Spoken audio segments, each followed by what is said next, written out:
does working with the police look like in terms of training the e-nose as a dog would assist a police officer? Yes, the main advantages of working with the police is that we have access to real samples. For example, we had a project with for the detection of explosives and so on, and we couldn't use explosives for security reasons, no? And we use simulates chemical compounds that are the structure are very similar to the explosives, but not real one. But in this collaboration with the police, we can have access. We go to the laboratories of the police, and we could use the compounds that are explosive, not simulants. So this collaboration was very useful for that, for us. And even the police give us an award in that field of research. And we did some experiments giving the police some advantages of using this type of devices. That could be, for example, the low cost of the devices. A dog has a high cost in training and in maintenance, etc. And our devices are very low cost device. So, and other advantages is in terms of mobility. No, we could combine these devices in mobile robots or even in drones, so we can fly a drone to a place where it has no good access for police and even for dogs, and try to analyze what is in that place.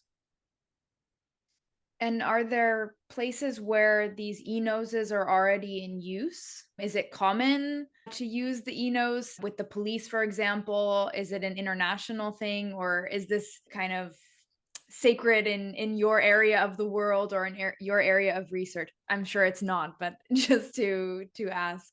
We have done some tests in laboratory conditions or in real controlled situations, no? So now the point in which we are is to contact, we have contacts with some companies that are developing or adapting this type of devices to the market, and they could be commercialized, etc. So we as a university, as a research center, we have our limitations in we develop prototypes, not devices for the market. So we are in that point, and now the companies are the responsible for to do it more near to the market.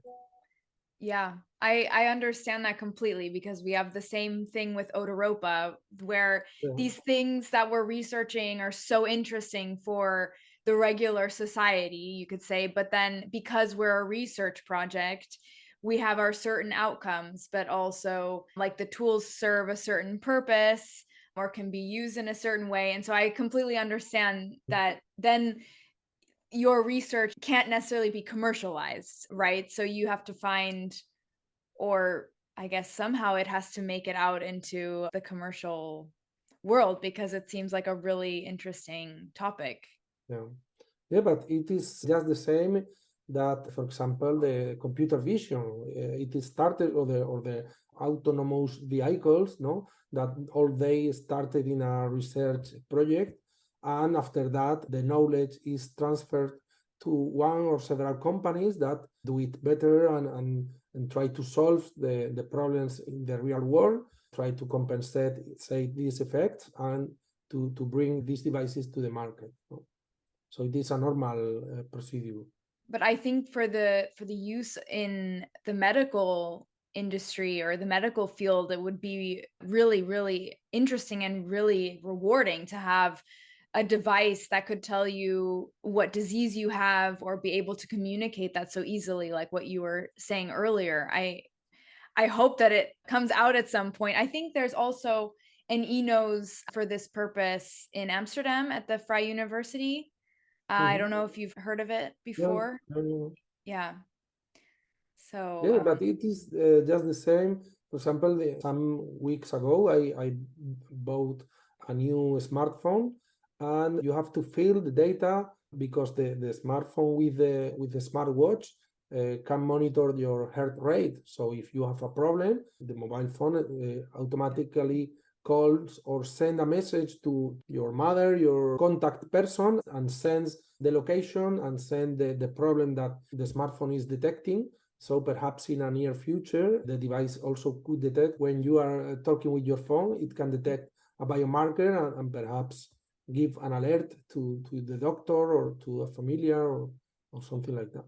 Yeah. And do you think that these sorts of digital measuring devices can replace humans or replace dogs, for example, with No, no, police? no. No? No, in the same way than in other aspects, no, you cannot replace the sense of vision, no?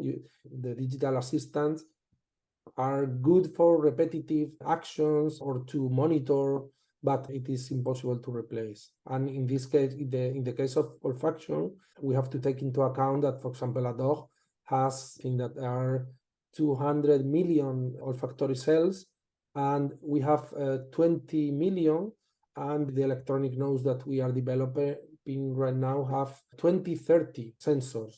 So they are good for detecting very specific things, but not as a universal device that could detect explosives, food, the biomarkers. So they are good for very specific tasks. Yeah. Well, I'm glad you said that because it's nice to know that humans and dogs are still useful. Now, I would like